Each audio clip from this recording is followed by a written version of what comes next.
All right, well, it looks like it is just about 1 o'clock Mountain Time, or 2 o'clock. Oops, wait, no. 2 o'clock Mountain Time, or 3 o'clock Central, or 1 o'clock Pacific.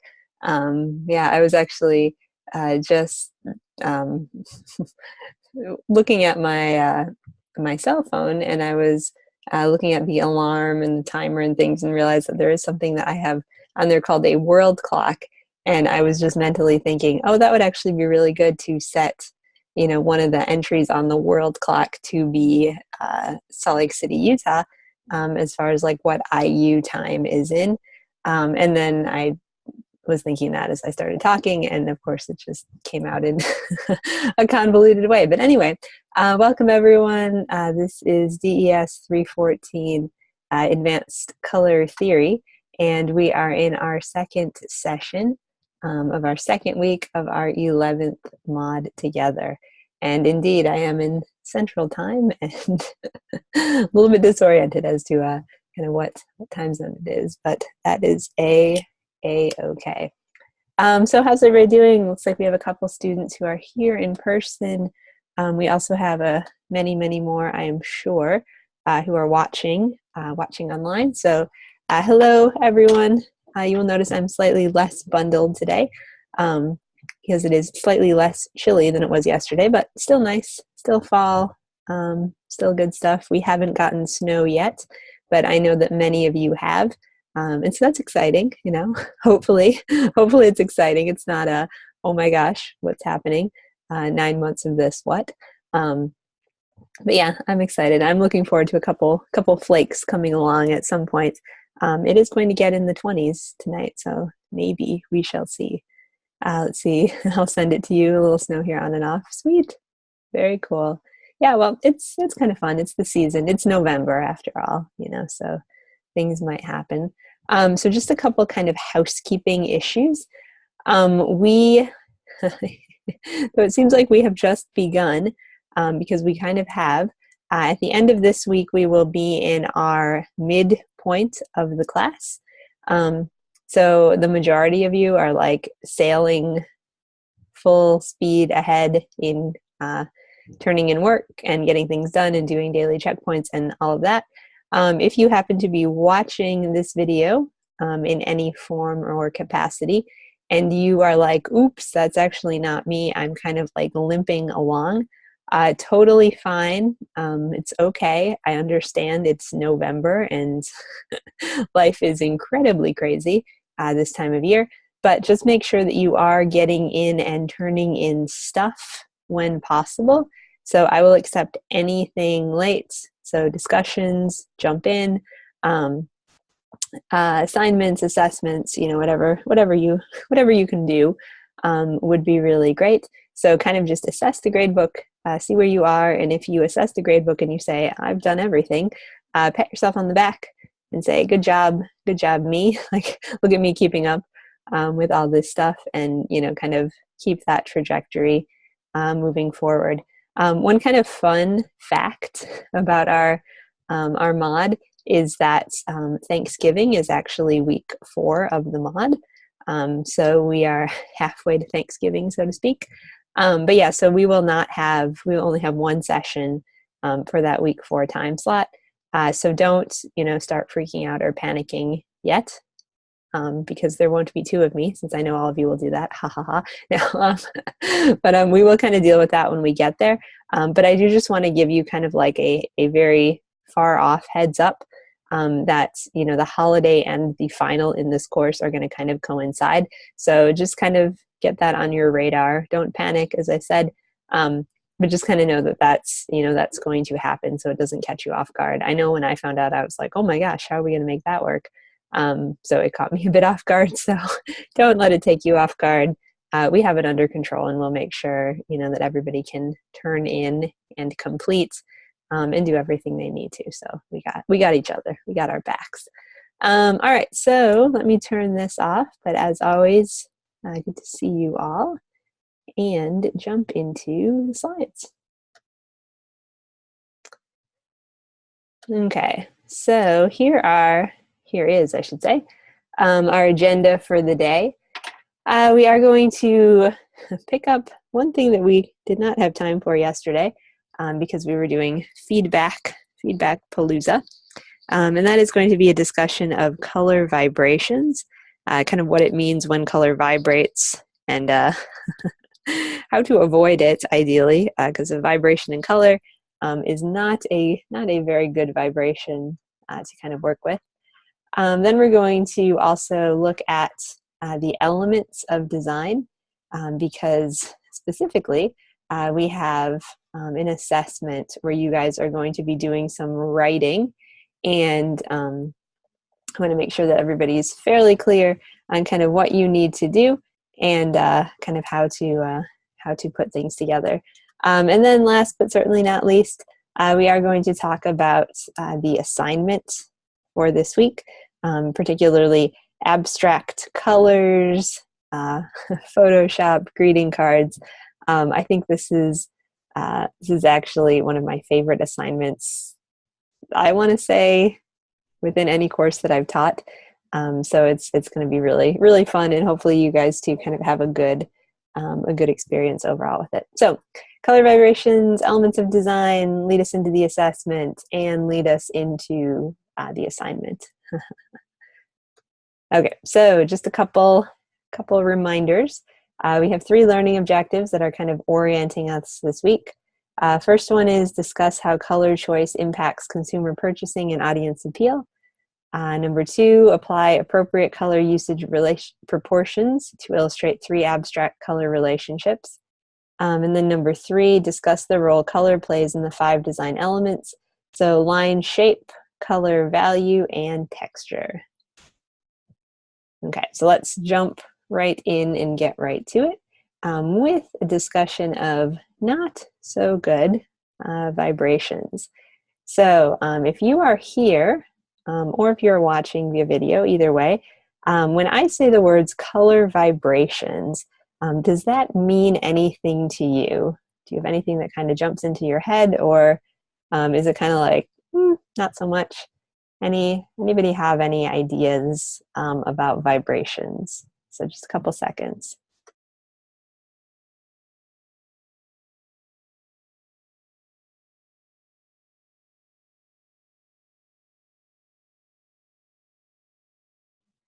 Okay, so it looks like somebody has typed into the chat box, combinations that hurt to look at. Exactly. So vibrating colors are an occurrence where in the edges of 2 or more adjacent colors appear to merge, blur, and glow, giving off the illusion of motion. So edges coming together, they're not fuzzy. I mean, they're not physically fuzzy, but just because so much of seeing color is based on perception, we perceive that they are kind of a little bit too close and a little bit too connected, and therefore they kind of merge, they blur, they glow, and they become very, very uncomfortable for our eyes to look at. So color vibrations are something that occur primarily on screen-based color applications. It's kind of one of the blessings and the curses of having backlit screens kind of color created by light. So when color is printed onto a paper, the page tends to soak up a lot of kind of the vibrancy of the ink. So it doesn't glow, it doesn't vibrate as much, but it still could. But on screen, it's something to very, very, very, very much be aware of. So color vibration occurs in colors that tend to be highly saturated. So highly saturated hues, so not tints, tones, or shades, kind of the pure hue. And then colors that have similar brightness factors to them. So if it's, like bright yellow, bright orange, bright red, bright blue, all those kind of have bright in common. So they tend to kind of fight one another. Also, colors that tend to vibrate a lot tend to be complementary. This is kind of an interesting and inconvenient truth, because we oftentimes say that complementary colors are great in color schemes. Complementary colors are great in color schemes as long as they have a good relationship, as long as they're not kind of competing. So they're complementing, not competing. So edges tend to blur in things that are vibrating, and the blurring itself is uncomfortable, but in an even more practical level, the blurring itself tends to really challenge readability, because as we saw in the previous slide, things get very fuzzy. And so with that fuzzy factor, your brain just has a hard time kind of figuring out what's what, and kind of how to navigate through the piece. So high saturation, similar brightness, tends to happen a lot in complementary colors. Edges blur and it challenges readability. So we're going to look at a couple couple places where this can really happen. And so, be prepared. This will be uncomfortable. And yeah, we'll get through it. We'll get through it together. The images you are about to see may cause discomfort. Give a little rating to this. Nothing will be overly questionable. It just will feel a little bit difficult. All right, so here's the first example.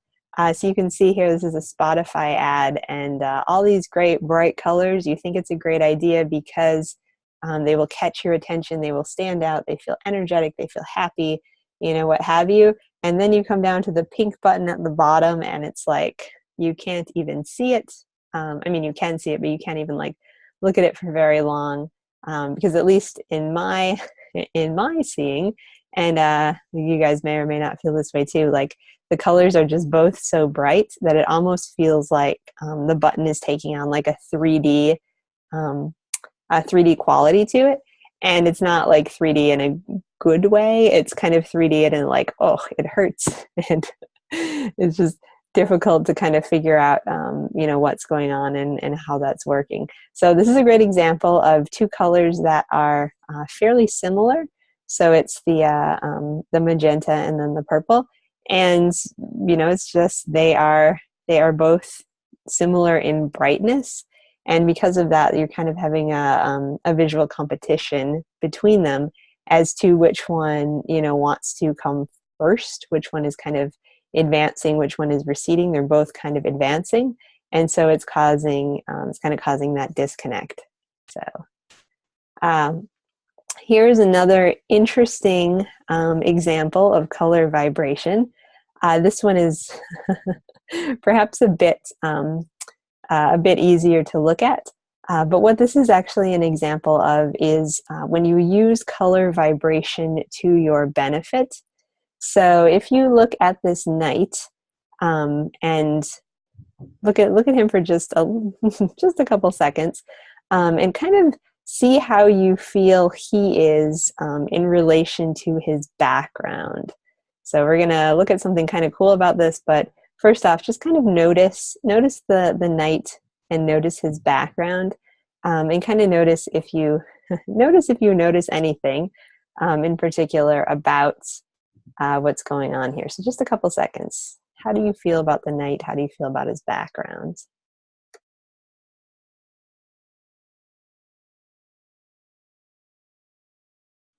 Okay, so if you're thinking, he actually kind of looks like it's a little like of a 3D space. Like the knight is actually kind of popping forward in kind of an interesting way. I think so too. So this is an example of how you can use colors that have vibration to them in kind of a positive manner. In this way, it's the idea of those reds and yellows and kind of the different parts of the night that are illuminated, then contrasting with the background, which has kind of the subtle gradations in it amongst the blue. So the red, the blue, kind of the yellow, they're all very highly saturated colors. But because this piece has been designed with those heavy outlines, and because they've been kind of ordered in a logical way, when the colors vibrate, they're kind of pushing forward, moving back.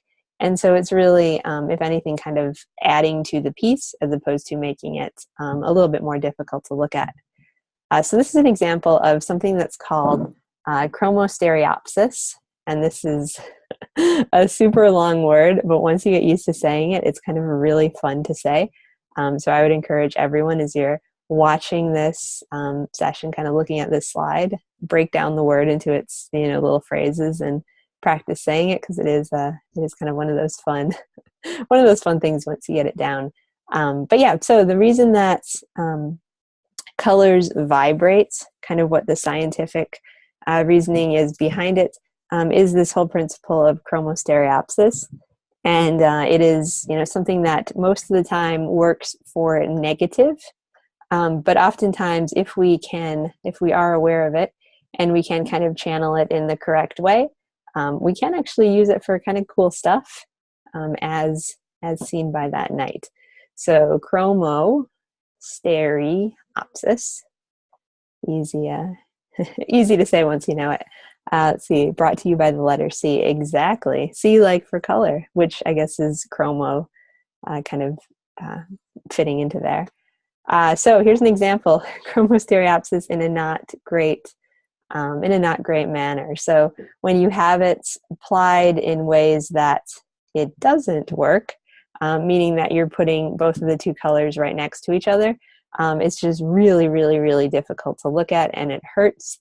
And again, it's because these colors are very similar in value, similar in saturation, and because of that, they're kind of jumping, they're competing. They're not being complementary in how they're conveying the message. They're really challenging one another in a not so great way.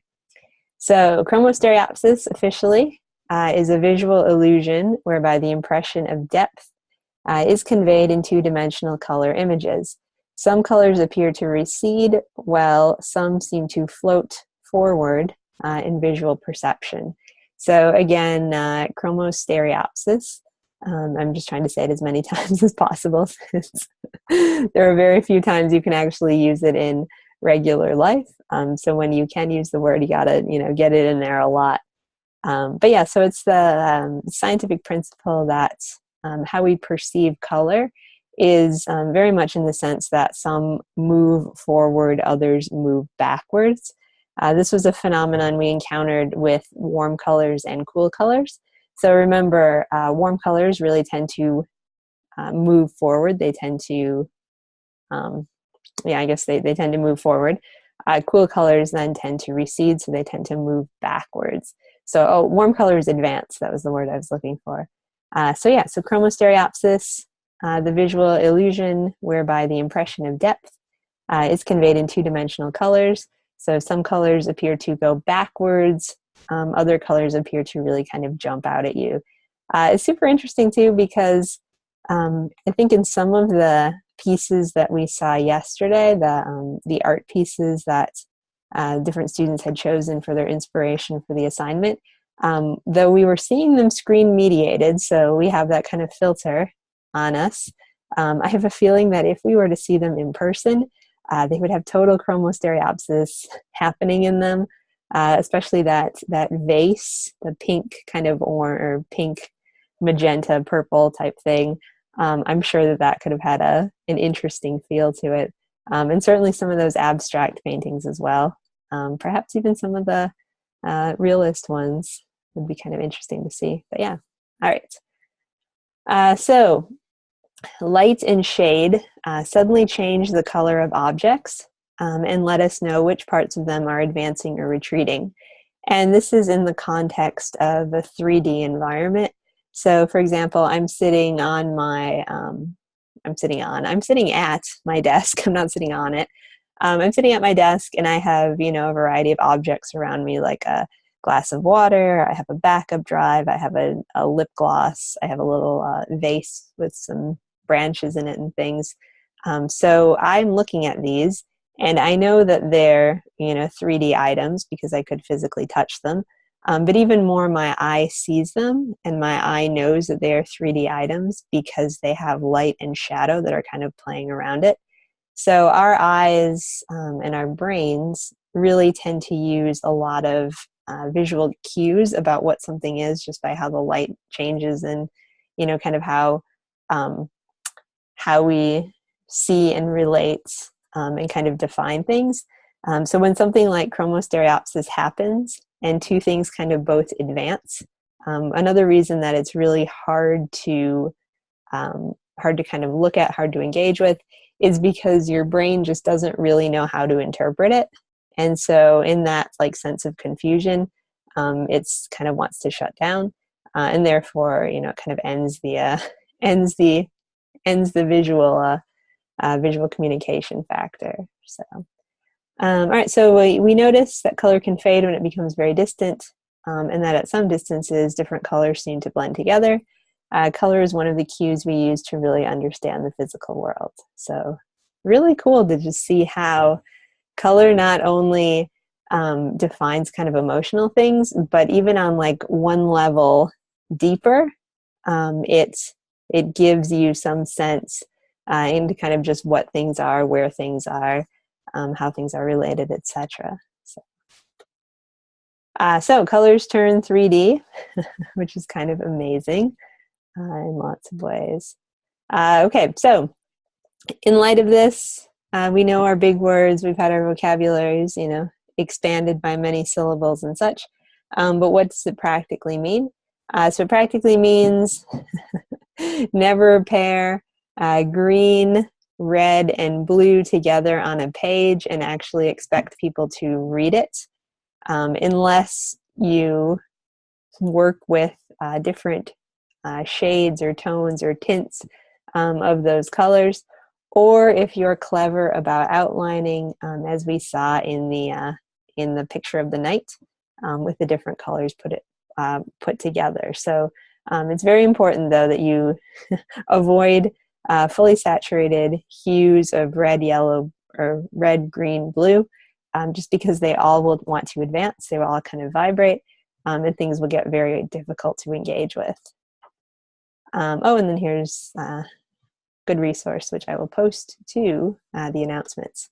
All right, so that was kind of the very broad and wide overview on color vibrations, kind of what that means, and the wonderful new keyword, chromostereopsis.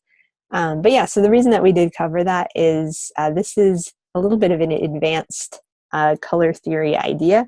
And so it's something too that you want to be aware of if you are thinking about kind of making things with these colors. Just be, kind of extra careful that what you're making is actually comfortable for everyone, and especially, what you're making is comfortable for you, who's going to engage with it a lot. And this is also actually quite timely because the holidays are just around the corner, and red and green seem to be something that are a color scheme that are in use of a lot.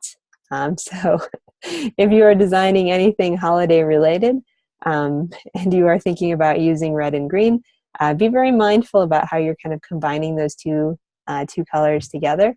Make sure that you're doing it in a way that is comfortable and feels happy with the season. Is not something that your audience is going to look at and go, "Whoa, what's happening here?" Not kind of a great thing. So, all right. So let's shift gears a little bit and talk about the elements, some elemental times. And the reason that we're going to do that is because of this guy. So I'm a little bit curious. Oops, that's not where I want to go, but that's okay. When I say design elements, does that mean anything to you? So if you're here, or if you are watching via video, when I say the word design elements, does anything come to mind?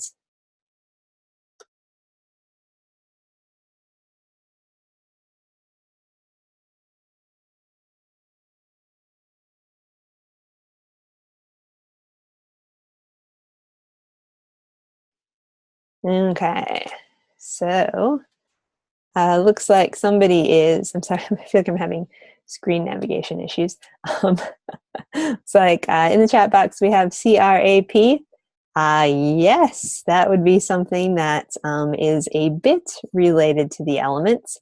A bit, but in some ways not, a bit, but kind of not quite.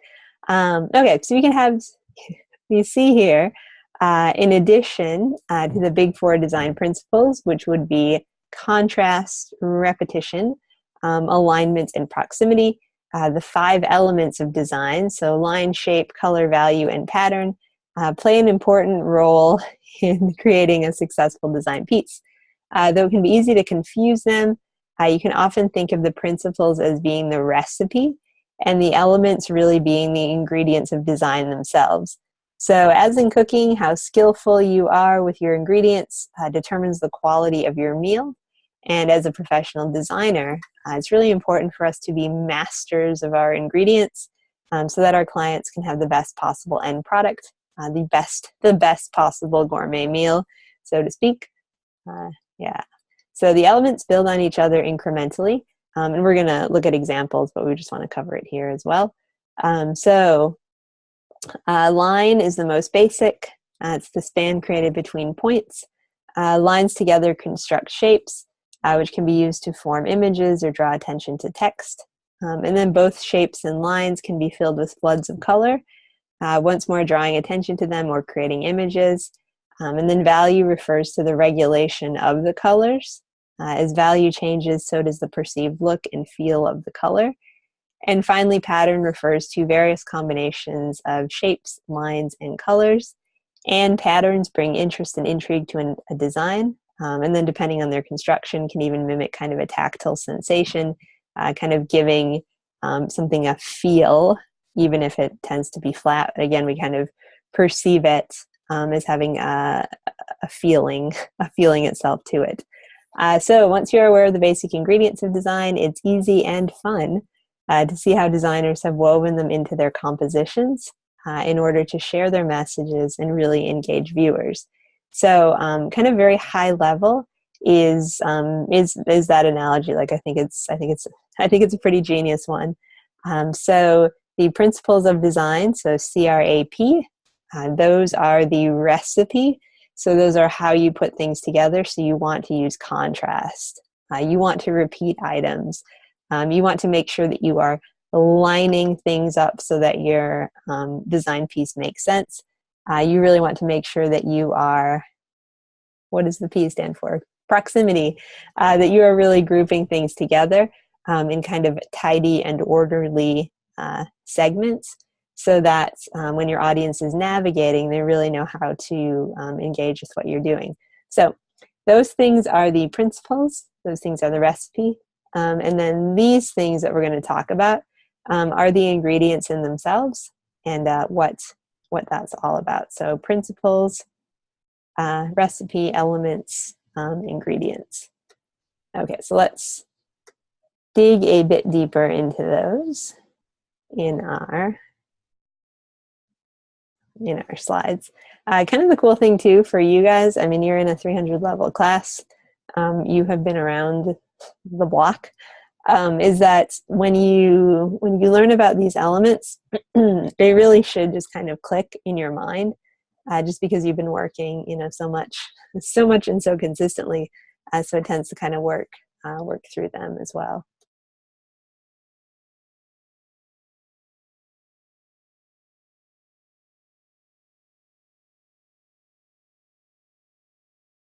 All right, so here are the 5 elements all together. So we have line, we have shape, we have color, we have value, and we have pattern. And it's kind of cool because this is advanced color theory, and color is in the middle of the elemental flow. So it really is kind of like that linchpin, kind of holding line and shape and value and pattern together. So kind of cool to see color represent. Okay, so here's the first element, which is line. And line really is kind of the very simplest of things. It is the simplest length between 2 points. So you think when you're building something, whether it's in Illustrator, with a pen tool or whatever, you have a point, and then you do tend to have a line that comes through and connects both of them. And that is, the most basic ingredient of most designs. So you have the 2 points, they get connected with a line, and then you're kind of, off to the races from there. Good things to know about lines is that they're often used to separate out content. So they are very small. They have very small elements. Kind of, they have humble aspect to them, but they can be very, very helpful in just creating a little bit of a visual pause and just creating kind of that sense of separation that really aids in proximity. So many of you use lines, whether consciously or not, in your business cards. And I think it's genius. Like, I think, sometimes you just need that little separation to kind of give your audience a sense of like, okay, these are two separate things. This is a, this is a visual pause. Let's make sure that we view it as such. Okay, so our second element is going to be shape. So shapes are, just as we saw, lines with closure. So when you're able to connect kind of two lines together, at least, most likely more, you are able to have a closed shape. And you were able to have a closed element, and that closed element is going to be a shape. So shapes are kind of interesting because they are limited in height and in length. So because they are something that has a closure to it, it has shapes have kind of a solid presence that tends to not be quite as fluid. So lines can kind of give the appearance of going on forever. But shapes, because they tend to be closed, tend to have kind of a stopping point to them. And the interesting thing too about shapes is that our brains are so used to and programmed to see shapes and identify them that when we see a shape, we do see it as a thing. We don't see it as a series of lines kind of put together. We say, oh, okay, it's an asterisk or something, which is what I'm looking at on the slide. Or it's a rectangle, or it's a circle, or whatever. We don't say, oh, it's a curvy line. No, we tend to define it as, its finalized proportion and its finalized outcome, which have height, length, etc. Okay, so number 3, and the reason that we've all come to this course is the element of color. So color refers to the hue, which we all know that's the pure color, the value, or the intensity of a given item. So value and intensity really refer to its saturation. So how much it's like the pure color, how much gray or white or black has been added into it to kind of decrease its kind of the pureness of its color, kind of transform it into one of the other ways the color kind of represents itself along the transformation spectrum. So hue, value, intensity of a given item. And as we heard in the background of the assessment, once things have been closed, so once we've created shapes, we can then pour the color into them, so to speak, and they can retain the attributes of the different color, and then they become kind of identifiable in that way. So we have lines come together to form shapes. Shapes get filled or have things applied to them, and the first thing is definitely color. Okay, so next design element is going to be value. So value does not refer to if it is valuable, but it does refer to the lightness or darkness of tones or colors. So white is the lightest value, and black is the darkest.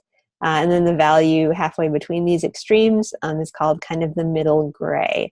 So a value in an object really refers to the lightness or darkness of it. So for example, if you're looking at these slides, the value of kind of the sky at the top would be high, whereas the value of the mountains would be a bit lower. So value is all calculated with the amount of black or white within the hue itself. So the parts of black, the parts of white. And what that really translates to practically is if it's a darker item, or if it's a lighter item. So even though it's black and white, it doesn't mean that the color itself has to be black and white. It's just kind of along the spectrum of brightness or darkness. So, all right, so we have line, shape, color, and then value and pattern. So pattern is perceived texture created by overlapping shapes, lines, or colors that can be used to give depth and dimension to a surface. So patterns are things that kind of fill in shapes, fill in spaces to kind of give a sense of, a sense of depth, a sense of dimension, a sense of visual interest to it, that sort of thing. So there was one student who used the background of an actual painting by Van Gogh in the business card. And it's genius because you look at it and you kind of see it and your brain says, hey, that looks like, whatever. And then in some crazy way that our brains work, we can almost kind of feel what that would feel like if it actually were that. So textures are just, one of those really cool things that bring interest and that bring a sense of, kind of fun playfulness to a piece. Just because we see them and we interpret them as the thing, even if it's just a flat thing or it's something that's on screen. So it's a cool thing to play with, and it's a very, very, very powerful thing to play with because you do have the ability to kind of dictate what people are seeing or what people are feeling, even if you're working with a flat subject. So kind of crazy and wild, and also kind of amazing how that works. Okay, so that is the end, the end of design elements. I'm sorry, I'm trying to stop myself continuously from saying design principles because I feel like as soon as you start talking about them, it's just you immediately start getting them confused. But hopefully you guys won't fall into that trap. You will remember recipe, ingredients, and that will help you kind of sort things through. All right, so let's check out this assessment and kind of what it has in store for us. Let's actually just minimize this so we can bring this guy up. All right, so for this assessment, you are going to be writing a 500-word minimum paper. Well, and if it's like 490, that's fine. Paper describing each of the design elements and showing an example of the element in use in the contemporary/present day design world. Focus specifically on how color is used in innovative ways with each principle, sharing not only how the design element is used, but also how color further reinforces its use. So you can write your paper using Word and place images in the document itself. Properly cite all images and reference material using APA format. You are required to have at least 5 images and at least 3 citations. So basically what you guys are going to be doing is, it kind of breaks down to 100 words per element.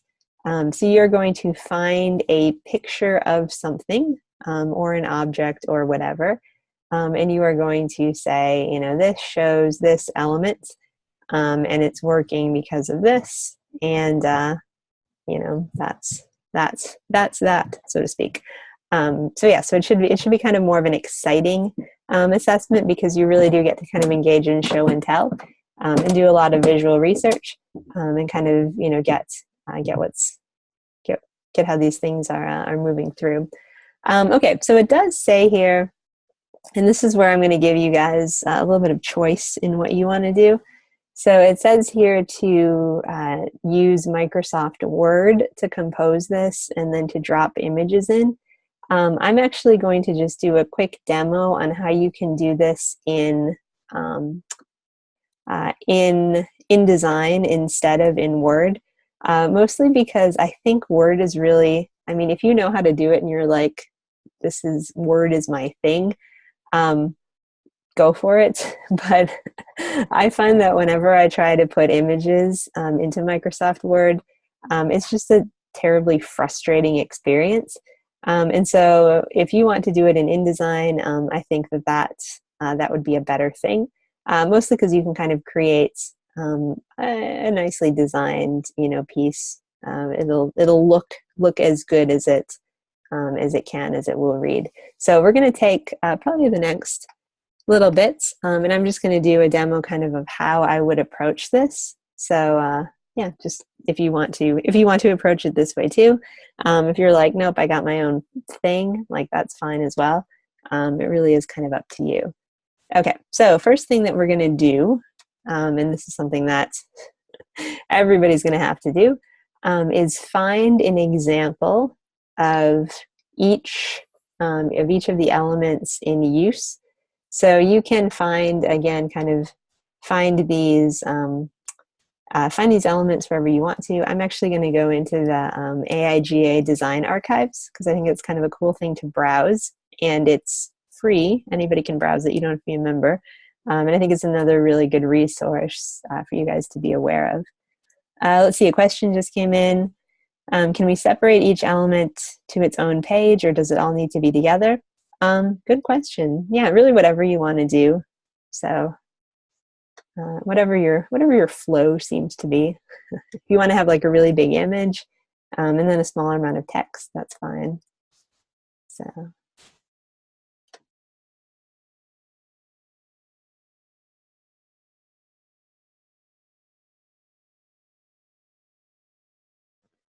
Okay, you'll see that I just went to aiga.org, and I'll put that in the chat box if you guys want to check it out. But yeah, so American Institute of Graphic Artists, kind of cool, kind of amazing. Ooh, the AIGA Guide to Careers in Graphic Design, Graphic and Communication Design. Ooh, that looks exciting and new. Very fun. Okay, so sorry, we won't get distracted. But you should definitely, just kind of browse around on the site and see what's here if you haven't been for a while, just to kind of check it out. And also take this opportunity to say that Independence University does have a student chapter. So if you are interested, if you want to be part of that, definitely check out the graphic arts community. It's a good thing. Okay, so what I did is I just clicked on from the archives on the home page. They always have something that's featured from the archives, so it should be pretty easy to find if you just look for that. Indicator. You could also go to Design and Design Archives, another way to find it, whatever you want. But yeah, so that will take you here to the Design Archives. And basically what you can do from here is just do a search on anything, a browse on anything, because we are looking for examples of the elements of design, and because every design has elements used to create it, it's not going to be too difficult to find things. So you don't have to worry about typing in just the right keywords or typing in the right pathway or formula or whatever. Really, you just have to work at you just have to browse and then kind of see what comes up from there. Okay, so I'm going to do wow, you can browse by color. Let me try doing that. Okay, so I'm gonna pick a color, any color. See what's happening, the color orange. Ooh. Okay, so remember, we're looking for examples of lines that are kind of interesting use in design. Shapes, again, kind of interesting things that are happening, whatever. Color, line, shape, color, value, and pattern. So those 5 things happening. And I will be pretty, well, I was gonna say I'll be pretty open into how you interpret. It really is kind of about what you find and then how you explain it. So, don't feel like you have to find, the perfect one. But of course, browse around a bit to see what's there. So as I see this, I'm like, oh, this is actually a really interesting, an interesting example of shapes. How these kind of very simple shapes are working together to make these figures. It's admittedly a little strange that they don't have necks, but it does seem like they're working. So I like this. So I'm just going to grab a screenshot. So Shift Command 4 and grab it. You could probably do a control click on it. Yeah, you can save it as a download. Really, whatever you want to do. Let's just see what. Ooh, oh, that's so cool. And so this is the genius of when you're in someplace like the AIGA Design Archives, because you can see this like really cool design stuff, and you can be inspired by it, and see what somebody else did, and just say, "Whoa, that's so fun!" All right, so that was first one. So color. So we're gonna look for line next, see if there's any lines or shapes. And I'm just gonna do we got shape. We're gonna look for line or color, or it's really kind of, I think actually a secret to this might be that you just pick something that you like, and then you see what element you'd like to pull out from there. This is actually kind of cool as well. That's a CD cover. It's like the back of a CD cover, but I actually love how the lines are all orienting your eye to the, ooh, that's really cool. Orienting your eye to the corner. And then I guess if you imagine this would be on inside the CD. I like it. Okay, Shift Command 4, and it's Katie Lang. Always good. Okay. All right, so I'm going to now, so I have two of 5, but hopefully you guys are thinking this is pretty, this is going to be fun. This is not a challenge in any way. So next thing I'm going to do is actually open up InDesign. And I'm going to stop sharing for just a second in case this takes a long time.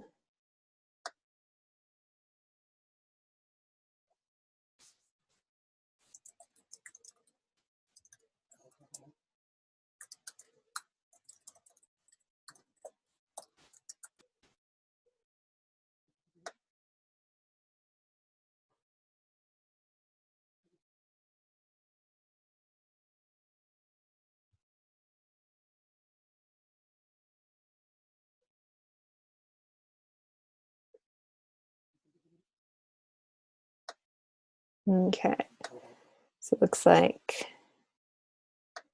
InDesign is almost open.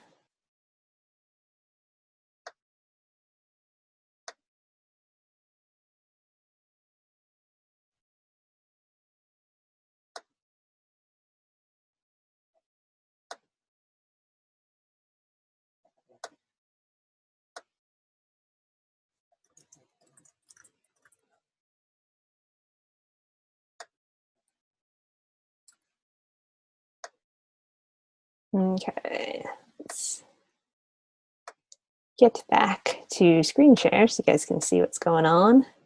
All right, so I took the liberty to open up InDesign and also open up a new document. And there's not really any, I don't think there's any indicators in the assignment as to what size it needs to be, but I just went with letter size, so 8.5 by 11, with a landscape orientation. It just felt like it was it felt like it was a good idea for me. So what I'm going to do is actually come up here to Window and Pages, And what I think would make sense is if we went into, sorry, I'm just going to make it so it doesn't have facing pages. Actually, let me just start over here. Don't save it. Okay, create new, and this way, no facing pages. Great. Sorry, I have one of those like weird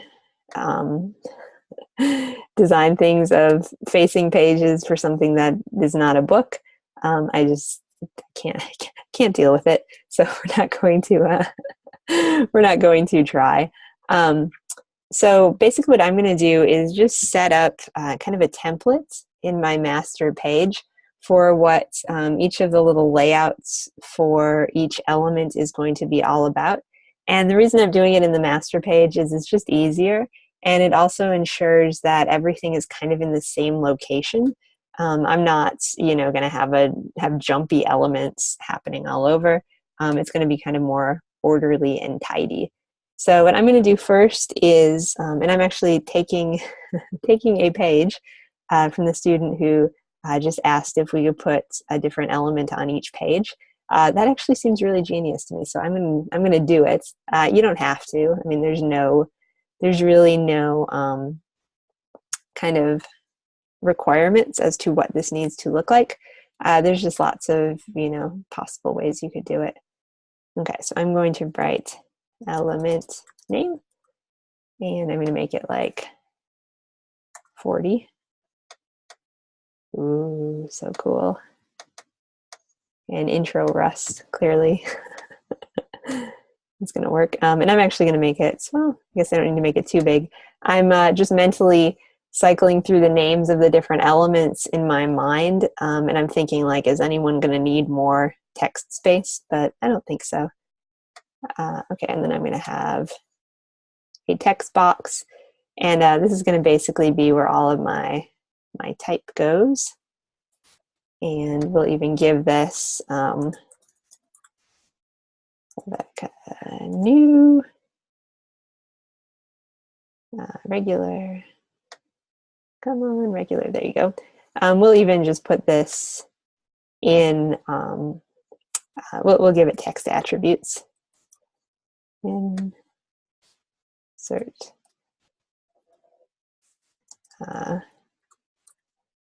element overview here. Okay, so we kind of know what's going to happen. And then I'll leave space here for the picture, however much I feel like is going to be needed. Okay, so we have this in our master page. I'm going to come just here to my first page, and Shift Command click is how you unlink something from a master page. So hold down Shift, hold down Command, click on the element, or click on the element, indeed, click on the text box. And actually, the cool thing about this, you're like, wait, you've just set up your master page, and now you're going through and you're delinking everything. What? So I'm not moving the text box itself. I'm just changing the content of it. So it will still stay in the right spot, but it will just have something different inside of it. So I'm going to name this shape. And then here, Shift Command click. And then here I will write about 100 words about the design element of shape. And so if you're wondering like what you're going to put in here, I would recommend something like shape is whatever insert definition from lecture / background / something you find on the internet or write yourself. So, you can define whatever the element is. You could say something like, in this piece, shape or whatever the element is used to do whatever. I like or I chose this piece because,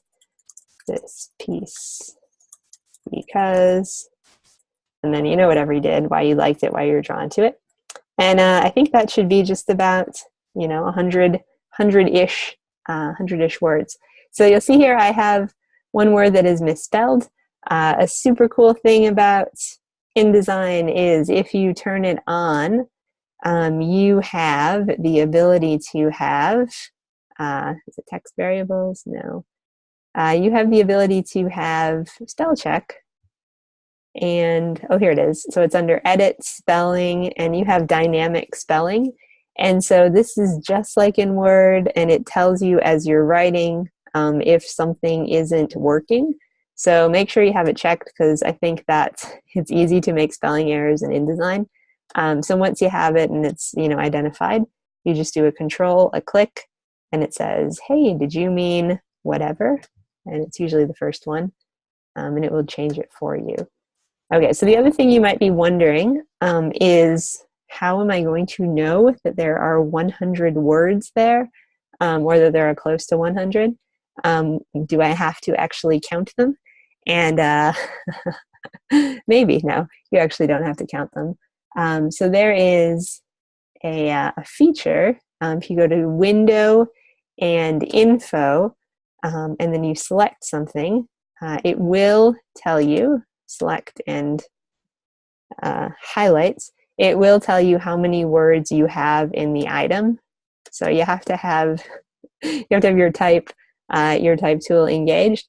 But you can see I have 43. So I have 43 and I haven't really written anything. So you guys should be able to get to, if you can't hit 100, 75, that's great. 75, 80, I would take that. So, kind of shoot for that, kind of that venue. So yeah, so it's a kind of a cool thing. Little known facts about InDesign slowly taking over the market from Word. So finding this, again, Window, Info, and at the beginning it doesn't look like it tells you anything, but as soon as you select your text, then it gives you different features. Okay, so use that to your advantage, and also use to your advantage edit, spelling, dynamic spelling, because we all make spelling errors, and that's why we have software to help us. So you want to kind of keep that in mind. Okay, so last but not least, we are going to place our picture into our piece. So here's my screenshot. I'm just going to select it and click open, and then click and drag. Oh, there it is. Oh, that looks kind of good. And then kind of arrange where I put it, and how I put it. Maybe I don't need so much margin. And then there is a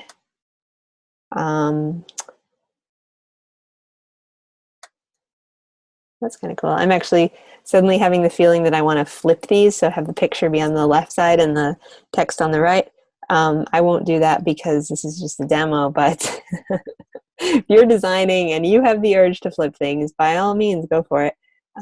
Follow those gut instincts. So in the assignment, it also says do some APA citations of what you're doing. I would actually be okay if instead of an APA citation officially, you just did something like image. Actually, you wouldn't do it in this paragraph. You would do it over here. Get our type tool out. If you did something like image source, and then you just listed whatever the website was where you had gotten it.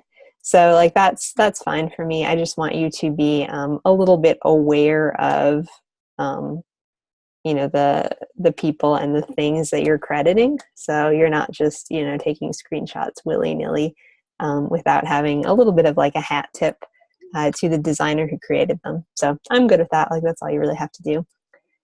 All right, so let's see if there's anything else. Just stop sharing for a sec. If there's anything else that I'm missing in the assignment that we need to consider. If I can find it, there it is. Oh yeah, it looks pretty good. Okay, so at least 5 images, and that would be, you know, 1 for each element. It says here, submit it as a Word doc. You can submit it as a PDF if you want to. If you have created it in this version, that'll just make a lot more sense. So I'm just going to come here, you know, to File, Export, and then make sure it's a PDF, print as your format. Click Save, and go with that. So hopefully this is fun. I feel like this is like, you know, 2 hours or so. You can knock it out, as long as you don't get lost along the way in inspiration, which I totally would. But yeah, hopefully you guys should have fun with that. Okay, so if anybody has any questions, just reminders. If you want to use InDesign, that's fine. You don't need to use Word. And the most important thing I'm going to be looking at is, you know, what have you found and how have you written about it? I'm not going to be like, doesn't work for me. That doesn't look like a shape or whatever. I mean, I think I could be persuaded in many ways. So, you know, really consider, really have fun with it, and consider, you know, what you can find, how you can put things together. All right, so moving right along, let's jump into our slides one more time. And basically what we're gonna make a little bit of a detour, and this is because of our discussion for this week. I thought I should at least, you know, acknowledge the discussion, give you guys a couple tips on how you might go about it if you're feeling just a bit lost. So you can see here, discuss how color choice impacts consumer purchasing and audience appeal. So the idea in this discussion is to really look at and think about how color conveys emotion. So what sorts of experiences, what sorts of ideas are tied to color, and you know, what this might mean, how you might kind of manage this as a designer.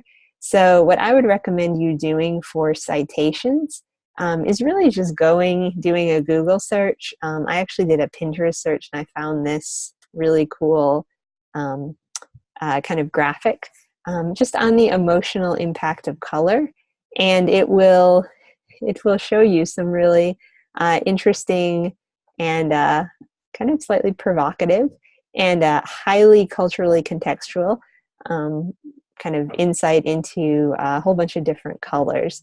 So yeah, so it's kind of a fun thing. It's, again, I say it's a fun thing. I think it actually really is. Because you guys get to just explore again what different colors might mean emotionally, and how they might how they might translate or not, and how they might reinforce different messages that you were trying to convey in the rest of your design. So as we saw in our quiz that we all took last week, color is very, very, very subjective. So the important thing for you guys is to just really make sure that you're thinking through your options, and you're thinking through what it might convey. There's no perfect, you know, everybody will always see this color as this, just because color is so wonderfully subjective. So you want to, you know, kind of not expect to find that, but you do want to be familiar with, you know, all the different possibilities and what could be part of that. And once you familiarize yourself with some different emotions, with some different meanings of color, you can then use that to potentially help you as you go about the assignment for this week. So let's bring that up now and see what we have there. Okay, so in this assignment, we're going to apply appropriate color usage proportions to illustrate 3 abstract color relationships. So here's a little background. Though the Postal Service and traditional stamped mail seem to be becoming less and less used, the greeting card industry is still booming. Whether a note of congratulations, a birthday greeting, a condolence, or just a thinking of you card, each year millions of cards are produced and distributed around the world. Color plays a key element in greeting card design by setting the tone and mood and capturing the emotion of the text contained both on the cover and inside of the card. For example, the color scheme for a lighthearted birthday card is different than that of a card offering hope for someone going through a sad time. Choosing and combining colors in logical proportions can often make the difference between a card that gets picked up off the rack and one that gets passed over. So super interesting twist on this whole idea of color. So in this assignment, you will use Photoshop and digital painting techniques to create 3 greeting cards. You will not use any photos or illustrations. Colors, lines, and shapes, and perhaps patterns and value will be the only visuals. Each card will need to have a design that spans the front and back of the card and be blank on the interior. In addition, each card will have text on the front that is appropriate for each occasion. The color scheme, font choice, and final card size is up to you. So basically what you guys are going to be doing for this assignment is creating, creating greeting cards using digital painting in Photoshop and doing it almost completely using abstract, well, in an abstract manner, using different kinds of floods and things of color. So kind of cool and kind of amazing, I'd say. Well, at least I think so. Hopefully you think so too, once you kind of get started on this. So we have 3 cards. First one is for a 3 to 5-year-old toddler saying happy birthday. Second one, recent college graduate.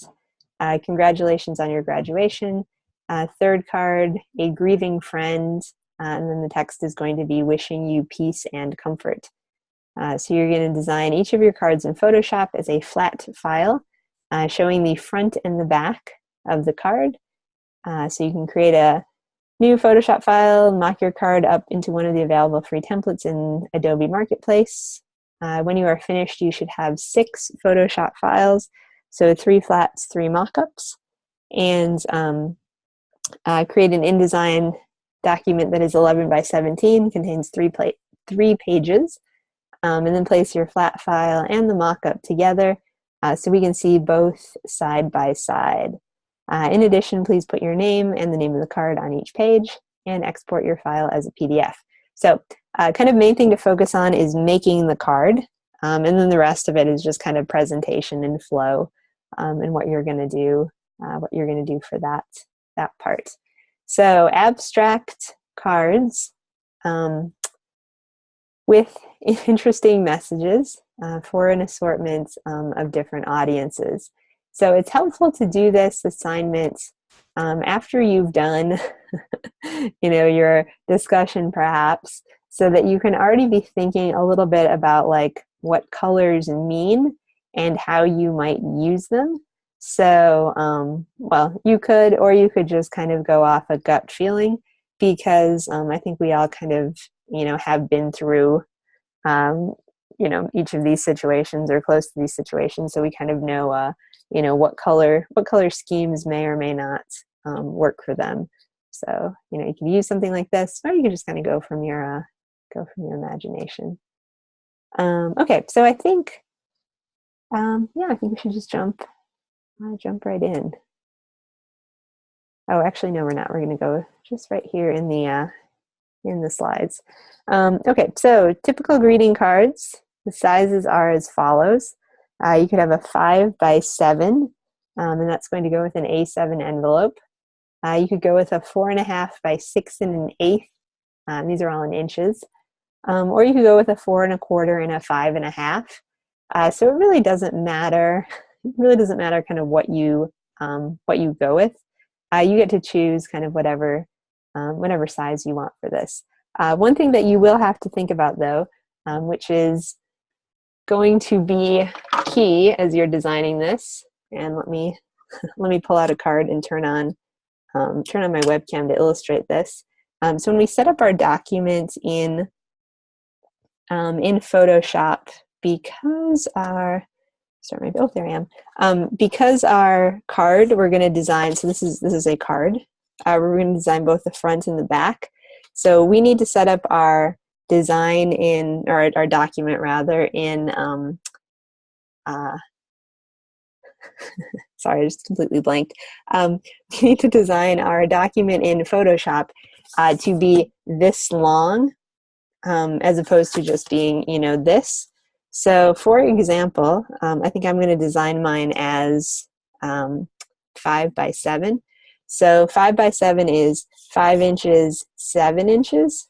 So it's actually going to be 10 inches, 10 inches this way, 7 inches this way, because it's this is a 5 by 7, this is a 5 by 7. So this is kind of the one important thing to remember as you're designing. Because you're doing front and back, you have to actually make front and back. So yeah, kind of keep that in mind. Okay, so, and it can be whatever size you want to. Just make sure that you double the length, not the width. Doesn't have to. The width stays the same, but the length. Just make sure you double it when you set up your documents. Okay, so let's stop that and get back into here. Okay, so we're going to create new, and like I said, I'm designing in 5 by 7, but it's actually going to be 10 by 7, and keep that here, and drag this out, and zoom out a little bit. Okay, get my document set up. Okay, so we are going to also make sure we're clear as to what is the front and what is the back. So it's going to be helpful to put to drop a guideline right in the middle of your document. So, it's 10 inches, so middle point is going to be 5 inches. So I just dropped a guide there. And then I'm just going to put in further text to just make sure, excuse me, this is so I remember, and I'm going to write front, card front, and I'm not going to use Beverly because that's a beautiful font and yet a terrible one to read. Ooh, if it will work. The Gotham book. Okay, so card front and card back. And this is just so I'll remember kind of what the flow is. So you can imagine where the guideline is just where the fold is going to be. So you can kind of keep that in mind. Okay, so next thing we are going to do is, oops, sorry, I'm trying to move the card and I just dropped it.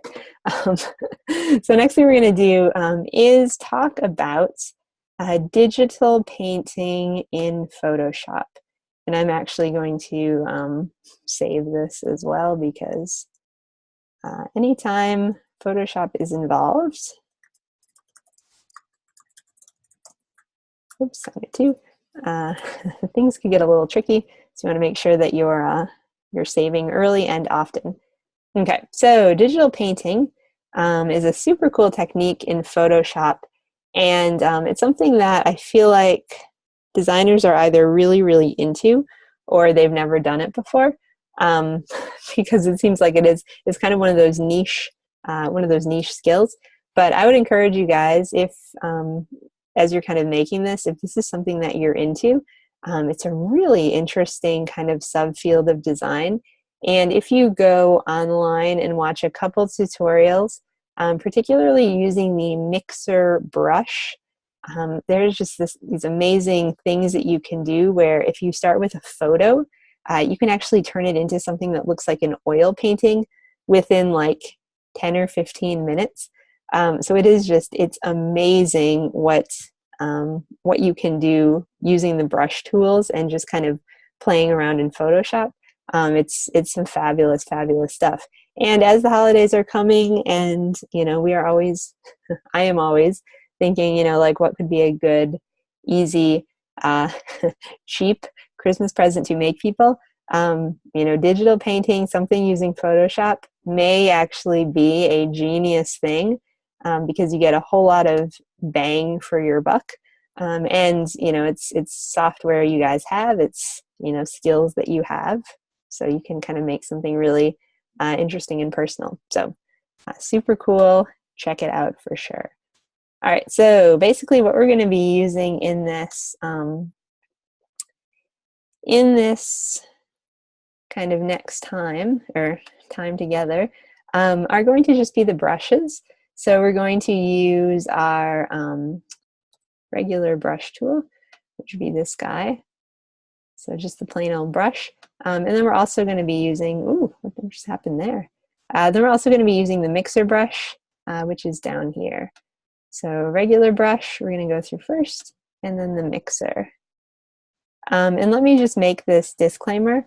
I tried out this demo today just to make sure everything was in the same spots. And I am in, as you guys probably are too, CC 2018. There's like a couple things where I was like, ooh, I don't know where that is. So if if ever you're like, oh, does she really know what she's doing? She did know what she was doing really well in 2017. And now, as I'm sure you guys are all familiar with, you always have to kind of up your skills. So it takes a couple play arounds in the software before you kind of figure out what is where. Okay, so what I'm going to do first is, and what you should always do when you're working with brushes, is just create a new layer, because you want to have fun, be able to play, be fairly free and easy with what you're doing. But if you happen to put something into your document that doesn't really work well, you always want to be able to get rid of it quickly. And so if it's on its own layer, instant forgiveness. Okay, so what I'm going to do, new layer, I'm just going to grab my brush, get rid of that layer, and you'll see I have my brushes panel open. And so I'm just going to, look through what brushes I have. So this is, I got lots of them, as I have downloaded things and such, and you guys perhaps have downloaded stuff as well for brushes. So kind of the heart of this assignment is to really just create like kind of abstract fields of color that feel like they would be appropriate for your target audience. So I'm thinking birthday card for this one. So I'm gonna, I can see what these kind of shapes look like. I think I'm gonna actually go with that. I'm gonna end up going with something that's pretty kind of like loose and kind of interesting like that. So more like floods. But just a couple, a quick tour of the brushes panel if you haven't been here for a while. So these are all the brushes, obviously. And then if you come over here to brush settings, what's kind of cool is that you can really customize whatever the tip is of your brush. So right now I have this, you can see here's the preview box. It's basically just like a blurry blob. But if we click on something like this, that's a little bit, it's like a fan, a round fan. You can see we can adjust sizing. We can adjust bristles. We can adjust length. We can adjust thickness, stiffness. Really stiff, what does that look like? We can adjust angle. So angle the brush appears. We can adjust spacing, so you know how the bristles are going to go. So it's really cool, like how we can just dial through these different elements, and then kind of see what it's going to look like here. So let's get the size up just a little bit. So you can see the bristles that appear and kind of move through.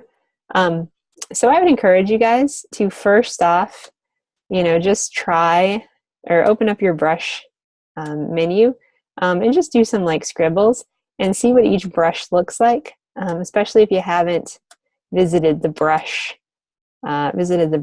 panel and just done kind of scribbly stuff. So this is like getting acquainted with your tools.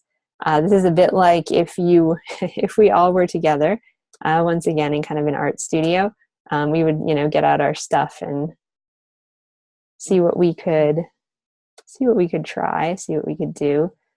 Try all the different brushes to see the types and things. See if we change the angle, what that would do. So you can just kind of play. A cool thing that I noticed with this new version of Photoshop is that actually when you're doing a brush, and I don't know if you guys can see this, but it actually didn't work very well with that one. But when you're doing a brush, there's like this pink line that kind of defines where the brush is going, and it just helps you kind of see and trace a bit more as far as what you're doing. So it's kind of a fun thing to see. Let's see what this is. Okay. Ooh, that's cool. It's like a little face in there. Nice. Okay, so play around a little bit with your brushes. See what, I think it's like a tiki face. Kind of strange. See what you can, see what you've got. See kind of how you can play with, customize, move around, whatever. Just kind of get the feel of it. Practice changing things if you want to. Practice changing the shape. Changing the size. This is like an incredibly soft and delicate one. Very cool. Okay, so play around a little bit, kind of see what you might do.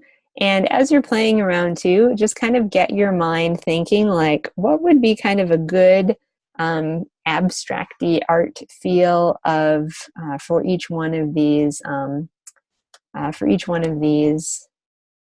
different, that's cool, clouds or bubbles, for each one of these different experiences. So, what would a kid's birthday card look like? Would it be a little bit more kind of chaotic? Would it be a little bit more scribbly? Would a kind of a sympathy card be a little bit more tranquil? Maybe more like clouds or something happening. Graduation, what would that look like? So, just kind of play with and see. Play with and see what you're thinking as you're going through. And then when you feel like you're in a good spot where you're like, okay, I've scribbled enough, I'm ready to jump in, just delete whatever layer you did, and you can start fresh again, get a new one, and then get going. Oops. Okay, so I'm going to hide those two and move my layers panel, and just like I said, I think I'm going to do the the kid party type thing. So with your brush, so I have my brush tip. Oh man, which one do I want? I don't know. We'll go with this one again. Let's do soft round. So I have my brush tip, and now I'm going to consider some different colors that I want to use. So I think I'm going to start with this yellow because that feels like kind of happy kid type thing. And then just kind of go through. I'm just going to put some colors in. Maybe I'm going to put one of these guys in too. So I would recommend, kind of cool. I would recommend that anytime you change color, that you also start a new layer. I feel like in some ways also anytime you change a brush, you could probably also start a new layer. But just kind of be mindful of changing things up occasionally, because like I said, at some point you will probably do something where you're like, oops, I didn't want that. And you can do, edit. Ooh, well, that's cool. You can do edit, undo a certain amount of times. but at some point you can't undo anymore. So you want to make sure that you are, kind of keeping yourself in a good spot. Ooh. Okay, so again, what we're doing is just building up layers of color. I don't know if I like that square pastel at all, so we might get rid of that layer. But building up layers of color, kind of playing with different colors and seeing what you might come up with and how it might, ooh, that's kind of cool, how it might work together. So, ooh, this would be one very large, oh, the result would be too big, yeah. Okay. I always find, and I don't know if this is just because of Zoom or what, but whenever I'm using brushes, they kind of do this thing where they like start going and then they have to stop and then they kind of fill in the rest. So I think that brushes painting is kind of a high, it's kind of a high bandwidth activity. So you want to be a little bit careful that, you're saving a lot, and if your computer suddenly freezes, you're kind of okay. All right, so we're we're kind of making a little bit of nothing at the moment, but you can play with what's going on with these different pieces. So working with the opacity is kind of cool to just create a sense of kind of movement, abstraction. Again, these aren't probably going to look like a thing, so it's not going to be, a birthday cake or a hat or, anything that's super, super literal. I mean, they could be if you want to get out some illustration skills, but please don't use like clip art or vectors or something. Kind of try to think of how you can make the color itself be kind of the interesting aspect. I actually really like that yellow thing that I created. Okay, let's turn that up. All right, and kind of play with, just play with elements in InDesign, or I'm sorry, in Photoshop, whatever I happen to be in, and kind of see what you can come up with. This is kind of cool. Okay, so here's my brush as it's moving through.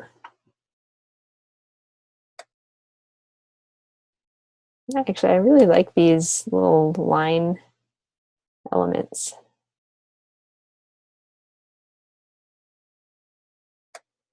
Okay, well, we'll kind of leave it at that.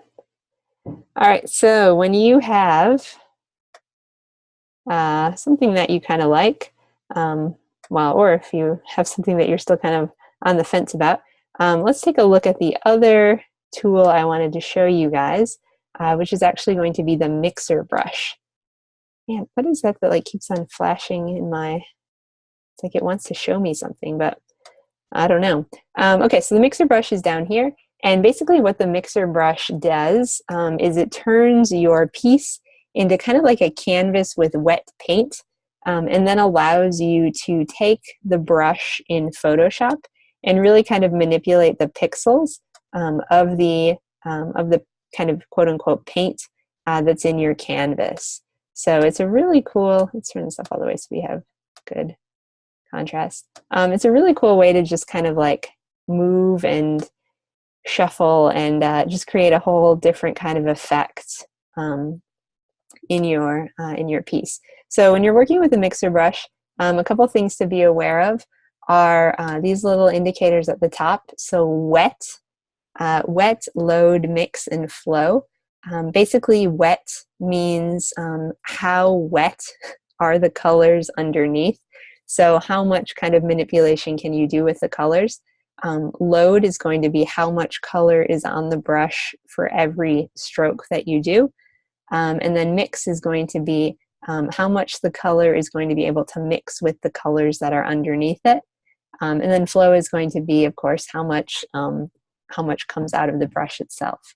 So we're going to get one more new layer. and just put it at the top. And we have our mixer brush intact. And what we're gonna do is, come here, let's make it pretty wet and see kind of what's going on. So I have this is the color that's in my brush tip. If you want something different, you can switch it. Let's do a blue so we can really see it. So you can see here we have this kind of dark blue, and then watch as I paint. It's going to just kind of paint over and change up what's happening. And I'm going to get something with a little bit more of a stiff bristle so we can actually see it.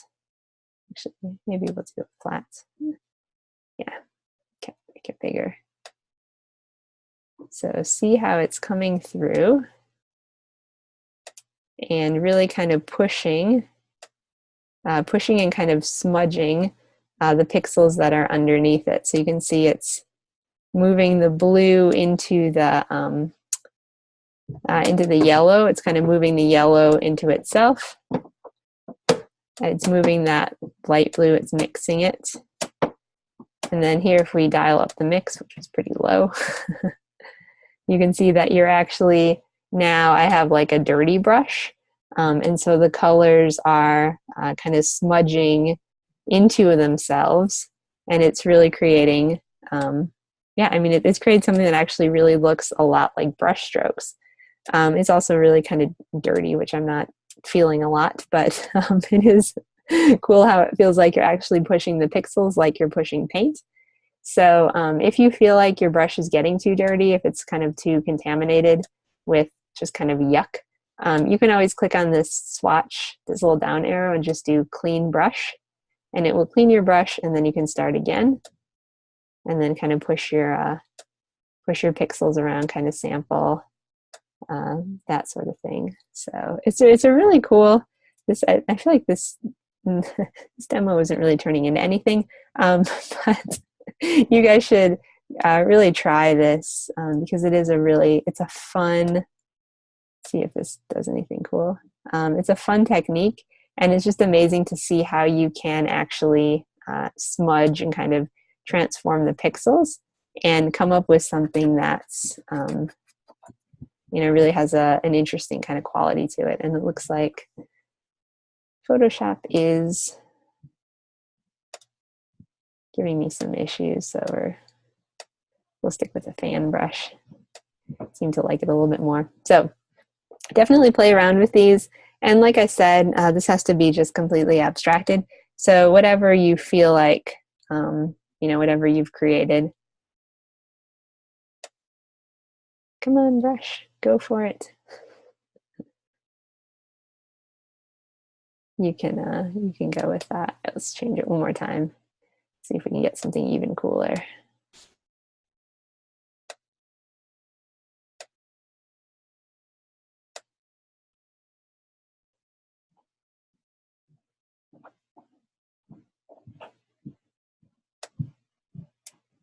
Okay, well, we'll stop now because now is when it's going to get a little bit tricky with Photoshop and showing up and things. So enjoy it.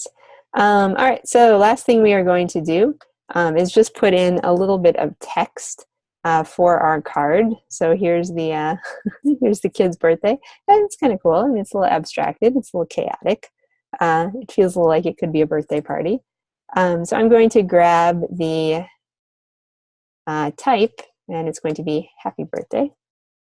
Easy. Photoshop is getting angry.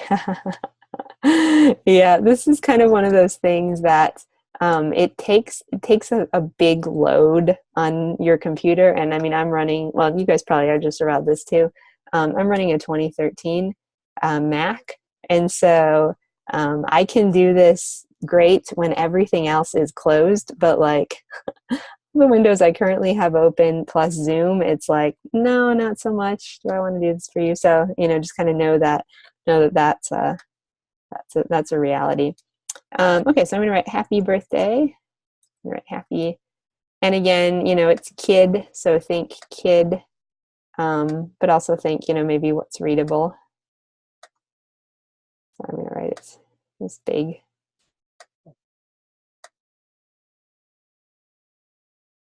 Okay, you use your gaming PC to do the stuff that's all load. Yes, yeah. Yeah, this is probably be a good gaming computer. Birthday. Now I'm kind of sold. I'm liking this more and more. It's beginning to grow on me. Because it does feel a little bit like you know, kind of an abstract painting. Um, maybe. All right, so I'm going to save it up. And what we're going to do now is look for a, so this is kind of step one. So you guys are going to, you know, make cards for happy birthday, for congratulations on your graduation, as well as, you know, with deepest sympathy to kind of address all of those issues. And when you're making your cards, really think of color schemes that you can use.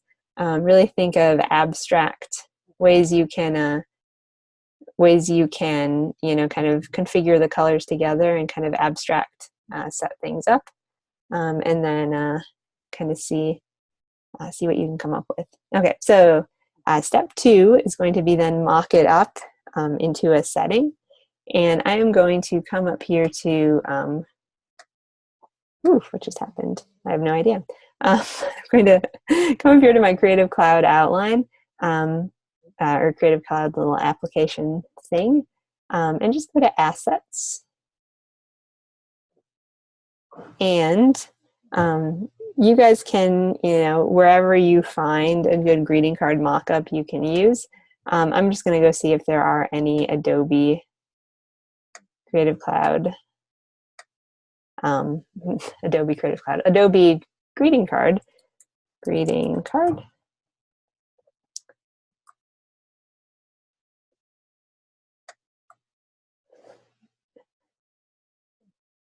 I feel like now suddenly my computer knew I was talking about it being slow, so now it's like, you thought that was slow before? I will show you slow.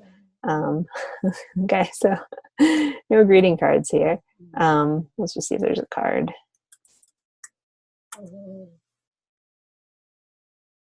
Okay, so there is a card. Looks like these are all graphics. Okay, so we'll check into the next thing, which is Google. And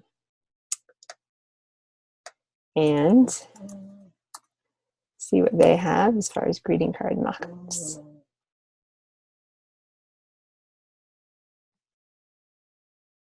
Oh, it's so cute.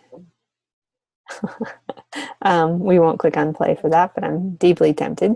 All right, so let's do greeting card mockups, free Photoshop. See what happens. See how this is. Oh, perfect. Free PSD file. Love it. Okay, let's find it. That's so cute too. Okay, so when you're mocking up your card, if you want to, if you just see the front of it, that's actually okay. Place your art, change the background. Kind of like this one that was at the top. That's not it. Free wedding invitation. Let's see if we can get this one.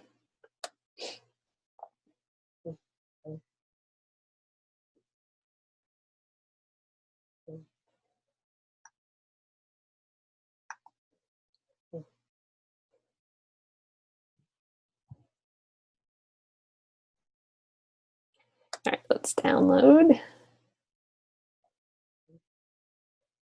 in 3 seconds.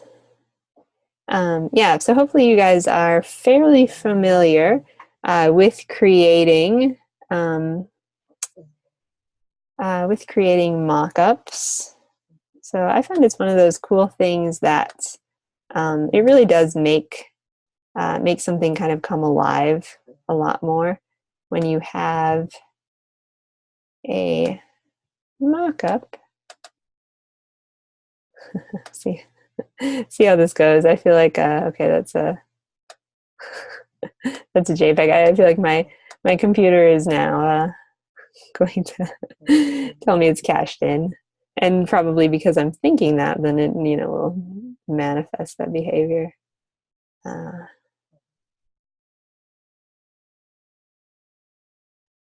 Okay, so here's the mock-up, and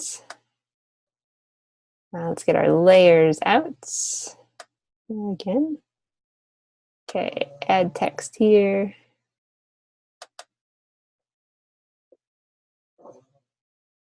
Okay, so we're just going to get rid of everything. Complete. And grab our birthday card.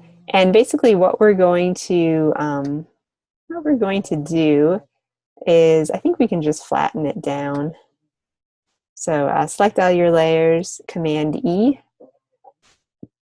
And the reason we're flattening it is just it'll be easier to pull into our mock-up. So I'm just going to grab it and zip it over. And then change it up so that it is a better size overall. It actually looks pretty good. All right, and then we will turn that on and save it. And then cross our fingers and see what see what it now looks like. Oh, it looks so good. Oh, I love it. I don't know if I love all these like hearts and petals and things because that looks a little strange. Oops, card we need to see. You actually could do some petals though for some of the cards. Okay, so or like if it was the graduation card, you could do like confetti or something. That'd be kind of fun. All right, so it looks good to me. Maybe we want to just nudge it a little bit this way and save it. Watch it as it saves. See what it did. No, like it. Okay, so what we're gonna do now is save this guy up. And we're gonna do birthday mockup. Save. Okay. And I don't know if we saved this one, so let's save that one more time. And then the final step is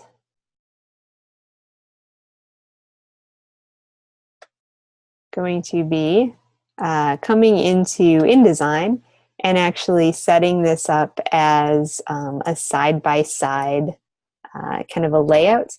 So in your InDesign documents, you are going to be 11 by 17. So we're going to do width is 17 IN, 11, and create. And then again, I would say just put, use your master page. So drop your name in here. This is kind of like for presentation purposes. Chime, birthday card. And add that up a little bit. Change up the font.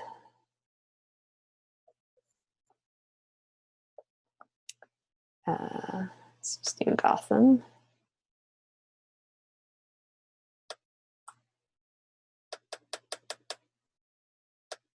Okay, so go to our first page. Actually looks really far over. Okay, so go to our first page,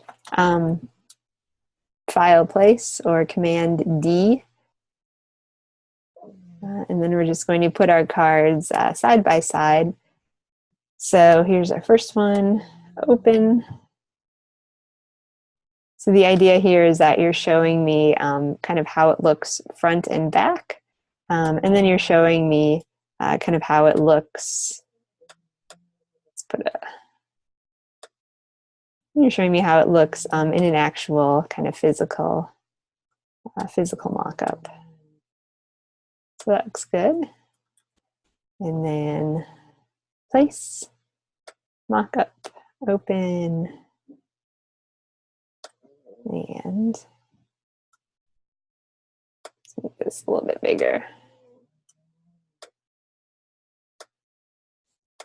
So kind of what it looks like in its in all of its double-sided or front and back glory, and then also what it looks like in a mock-up version. Yeah, it actually looks pretty good. I like it. It looks looks much better in mock-up, I think, than it did in in Photoshop itself. So the same thing might happen to you. So when you guys are putting these together, you're just going to want 3 pages all together. And if you want to switch up the mock-up, I think that's a nice touch. But if you're like, I just can get in the mock-up and that's the extent of my bandwidth for this, it's fine if you want to use the same mock-up. Like it's okay in a lot of ways. So whatever you're feeling. All right, so when you are all finished with your InDesign file, what you're going to do is just save it up and then export that as a PDF and then turn in that PDF. I would recommend, though, that you save your Photoshop native files, and I would also recommend that you do not do what I did, which is that I flattened this file and then I saved it. And the reason that I would not recommend that is if you ever want to go back in and change it, I just effectively destroyed my ability to do that. So I kind of baked all the layers together, and it was a handy thing to do to create the mock-up, but I wish I would have done it and then immediately undid it just so I would still have those different layers in place. But oh well, it was done. So good teachable moment. Don't do that. As I did it as well.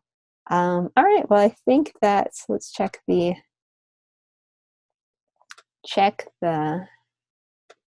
assignment, see if there's anything else I'm missing.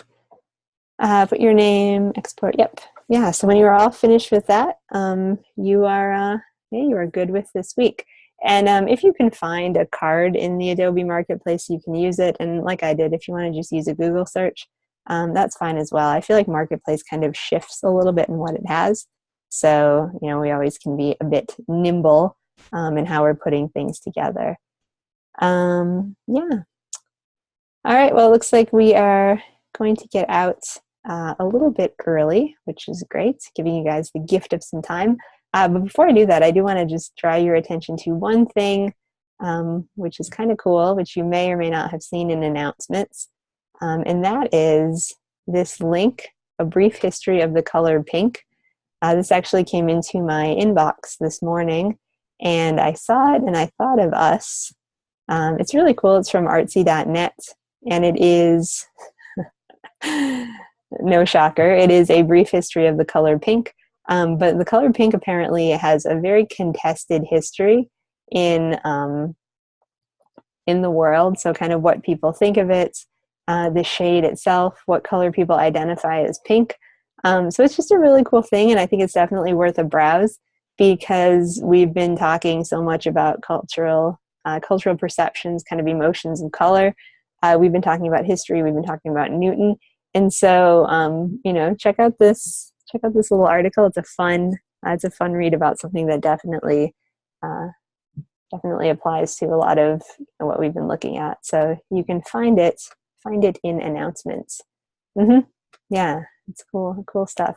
And if you have any interesting resources or things that you're learning about color, feel free to pass it on, because there was a student who passed on a link to Jim Carrey, who, the actor, is now apparently very into painting, and so there's a really cool 7-minute video on him making art and his philosophy with color, which I also will post to announcements. So it's a cool look at that as well. So interesting stuff. All right, yeah. So be sure to check announcements because you never know what you might find. All right. Well, with that, I will kind of wrap things up. So thanks, guys, for another great week. As always, if you have any questions about things in process, feel free to check in with me, and I'll try to get to it. And yeah, anything else? connect up. Otherwise, I hope you guys have a great, great rest of the week. This week is going to be rough. Hopefully not too rough. Um, but yeah, take care, guys, and I'll see you next week.